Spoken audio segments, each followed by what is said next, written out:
So I've briefly talked about this before, and it's the importance of having a really good bass guitar tone when you're using a loop pedal. Now, a lot of live loopers out there tend to just do the same thing. They follow the Ed Sheeran routine, which is great. There's some very, very good musicians out there doing a lot of different things, and and they sound great. But for me, I like it when you hear a live looper that uses a really good bass tone. I think it just opens up that envelope of sound. It just fills the space a lot better. So I'm going to go through my setup on my loop systems. I've got two different loop pedals that I use. I'm going to go through my bass tones that I use, and I'm using the GR55 on one of my units, the Roland GR55 guitar synth, and on my other pedal I'm using the Boss GP10. These have very, very good replicated bass tones on them. On the GR55, it's taken me quite a few years of tweaking to get that perfect tone. Now, I do use the GR55 and the GP10, which are expensive units, but there's a way of getting a great bass tone if you're working on a budget, and I'll show you what to purchase and and give you a brief description of how to set this up. There are many variables to this.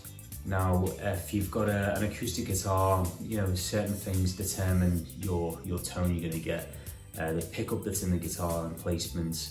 Also, with an electric guitar, whatever pickups you use, and whether it's a bridge pickup, the neck pickup, or a combination of both, it just takes some tweaking around. And then once you find that sweet spot, mark it down with a little bit of tape or just make a mental note. So here is both my units side by side. Obviously, this is my old unit, which are made out of a rifle case. Everything is set up in there, and it's good to go. It's just a simple plug in and play as soon as I arrive to a gig. And the same thing with the new unit as well. Okay, it's much simpler, much more sleeker, and I just like to keep everything very simple. There's no mixing desk. I like to mix everything on the loop stations and just go a channel straight in to the active PA speakers. Okay, so I've got this set up in one speaker, I've got this set up in the other speaker, and I've recorded exactly the same bass tones on both so you can hear the difference. So what we're going to do, we're going to have a little listen to the one set up on the GR55. Now, this is my favorite one because this has taken me a little bit of time to build up a few years ago, bit of programming back and forward. There's a little bit more top end on it compared to the GP10, but it's got a nice little growl to it, a bit of a bite. So if I have a little listen to this.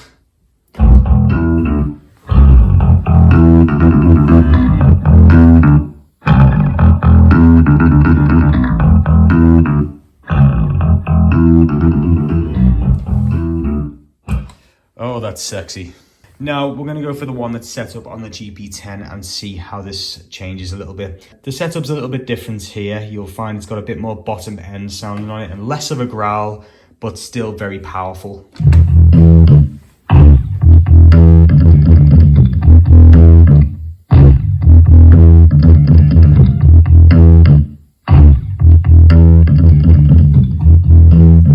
Let's try and play them side by side.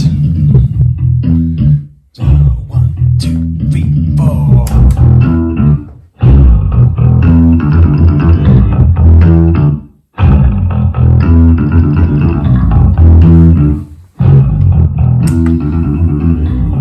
Dual bass guitars here, so that's how they sound. So yeah, as I've illustrated there, my setup on the bass guitars on both units, the GR55 and the GP10, are very powerful sounding and kind of like the best replicated bass guitar sounds that I've ever worked with and experienced and ever listened to, basically. If anyone knows of any other pedals out there that can replicate a pretty good powerful sound, then link them down below for me, or just like comment on me, let me know what they are, and I can research them and I'll maybe bring it up the next time I do a video on this. If you're liking this as well, just don't forget to subscribe and like the video. It just helps me produce more for you. Again, the bass guitar tones are set on the for the 6-string. I've got the GK3 pickup here as well, which is amazing because it separates each individual string to its own individual pickup, which is fantastic. You don't get any of that kind of warbling noises, and it doesn't break up as you're playing it. As you can see, you can play a chord perfectly. It just doesn't break that tone at all.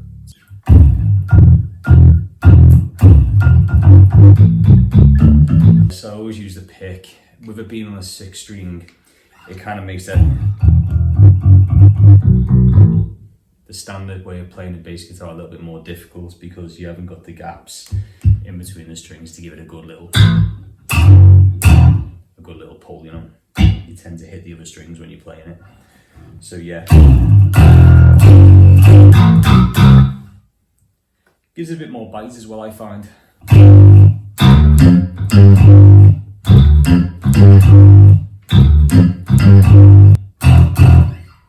really like that. You hit that like low E and it's like a boom, boom. It's like Barry White coughing. Oh yeah. Yeah, for when you're looping, it really does. It just opens up so much more of that sound as well.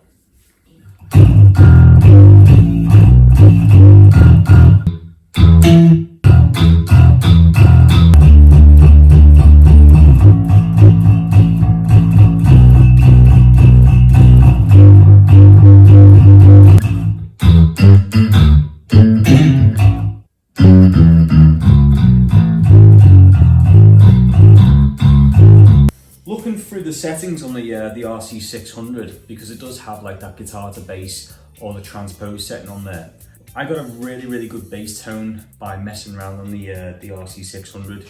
So 2 pedals I'd suggest purchasing would be the Boss OC3, which is the octave pedal, and also the Boss GE7 graphic equalizer pedal. I'll link them in the description down below as well.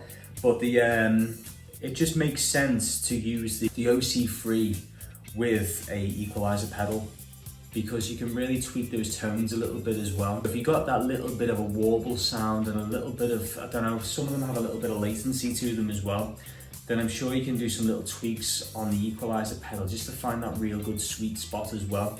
Not only that, it's really good to have it too if you're looping, because you can really change the tone of your guitar. You can make your guitar sound a little bit brighter, or you can bring up that bottom end as well, just to change the sound a little bit. So yeah, that's the, I'm just looking at it here, with the Boss GE7 graphic equalizer pedal. So where's this from here? This is Anderton's, and they're selling that for £95. I'm not sure what that is in dollars, but I'm sure, you know, if you're working on a budget, there's Facebook Marketplace and there's various different you know, online shops you can go to, eBay, you know, you can get some refurbished pedals as well on Amazon, and I'm sure you can get a really good deal. And the great thing about these pedals as well is that they work on a 9-volt battery. So let's say if you wanted to go out busking, you could use the OC3, the GE7, and you could get the Rc600. You match them up with a Roland Cube street amp, then you've got yourself quite a powerful little setup. Again, I'm really liking doing these videos, so if you can for me, just give it a little thumbs up if you enjoyed it or if it's been informative for you. And don't forget to subscribe to the channel. Again, it's helping me produce good content for you guys. Not just looper orientated, but I've also taught about, you know, dealing with an audience, how to get gigs, how to get paid from gigs, what to charge, and various little bits of tips and tricks. If you got any ideas of what you'd like me to talk about in my next video, please drop them in the comments section.